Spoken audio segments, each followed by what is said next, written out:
இன்னொன்று பேசுகிறார். இப்போ தான் அரசியலுக்கு வந்திருக்காரு பாவம்.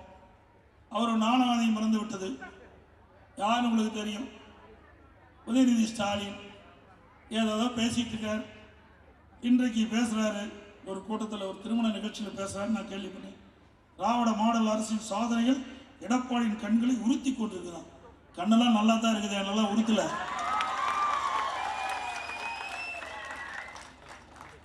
உதயநிதி ஸ்டாலின் அவர்களே, நீங்க பேசுங்க, கருத்து சொல்லுங்க, தவறு இல்லை. ஆனா வேண்டுமென்றே திட்டமிட்டு தவறான கருத்தை சொல்லிக்கிட்ட பொழுதுதான் அதுக்கு பதில் சொல்லக்கூடிய சூழ்நிலைக்கு நாங்கள் தள்ளப்படும். ஆளுங்கட்சியா இருக்கும் போது எடப்பாடி பழனிசாமி தான் பேசினா, எதிர்கட்சியா இருக்கும் போது தினந்தோறும் நம்மளை பத்தி தான் பேசலாம். பரவாயில்ல, பத்திரிக்கை நம்மளாலதான் விற்கிது, இல்லைன்னா விற்காத வாழ்க்கை. இன்னைக்கு பத்திரிகையில் எடப்பாடி பழனிசாமி மத்திய உள்துறை அமைச்சர் சந்திக்கிறார், பேச்சுவார்த்தை நடத்துகிறார், உள்கட்சி பிரச்சனை தீர்வு. பத்திரிகையாளர்களே, அனைத்து இந்திய அண்ணா திராவிட முன்னேற்ற கழக கட்சியை எவராலும் கொண்டு பண்ண முடியாது. சொல்றேன், எழுதுங்க.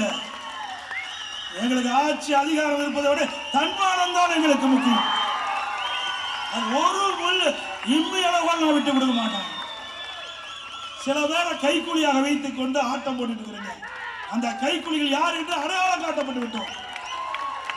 அதுக்கு விரைவில் முடிவு கட்டப்படும்.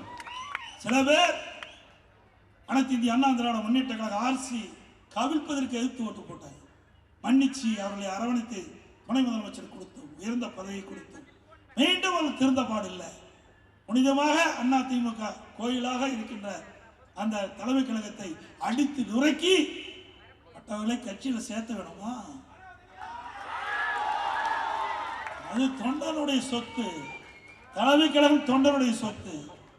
நீங்க போய் அடிச்சுட்டு இருக்கணும், அவரெல்லாம் கட்சியில் சேர்த்திக்கணும். இன்னொருவர்